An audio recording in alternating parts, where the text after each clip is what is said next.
मैं तो सबसे पहले आपसे एक शब्द कहना चाहता हूँ कि मैं इस परिवार में जन्मा, ये मेरे लिए बहुत खुशी है।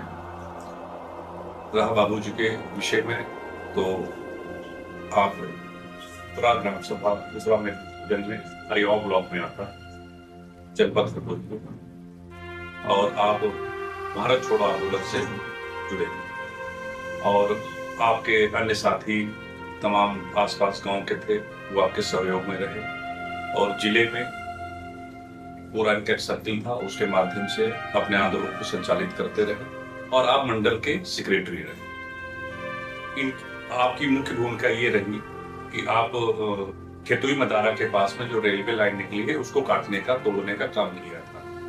जो सरकारी योजनाएं चल रही थी अंग्रेजों शासनकाल के, उसको बाधित करने का एक उनका उद्देश्य था, मिशन था, उसको रोकना था। उसमें इन लोगों ने जो अगुवाई की, उसमें इन लोगों का नाम आया। उसी के संदर्भ में इन लोगों को कठोर कारावास हुआ। और जब देश की आजादी हुई तो हमारे देश की प्रथम महिला प्रधानमंत्री इंदिरा जी रही थी। इंदिरा जी ने ये सभी स्वतंत्रता संग्राम सेनानी के उसमें ताम्रपत्र जो ये दिया गया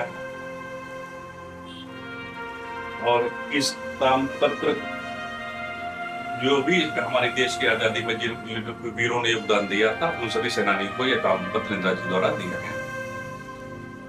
आप जो है चूंकि संगठन में काम कर रहे थे, इसलिए उस शासन काल में जो संगठन के पदाधिकारी थे, अंग्रेजों द्वारा उत्पीड़न और प्रताड़ना ज्यादा दी जाती थी एक आम सेनानी की अपेक्षा या आम आंदोलनकारी की अपेक्षा। तो इस तरीके से विभिन्न जेलों में इसलिए ट्रांसफर किया जाता था कि इनका अपने क्षेत्र में रहेंगे तो उनका प्रभाव रहेगा। हम लोग एक जगह बैठे थे बाबू जी के साथ में, तो लड़के ने प्रश्न किया कि आप आजादी में आपने भाग लिया, अगर उस टाइम मैं होता तो मैं भी आजादी में भाग लेता। उसकी ये भावना थी। तो बाबा ने कहा आप नहीं थे लेकिन आपके बाप तो थे, तो वो क्यों नहीं आजादी में गए? तो कहने का मकसद ये था कि जिनकी विचारधारा होती है, जिनके अंदर जज्बा होता है, वो लोग होते। आप नहीं थे, आपके पूर्वज थे, तो वो क्यों नहीं गए? उनकी विचारधारा हमेशा अलग रहती है और मुझे लगता है उनका आत्मबल जो होता है वो लगता है।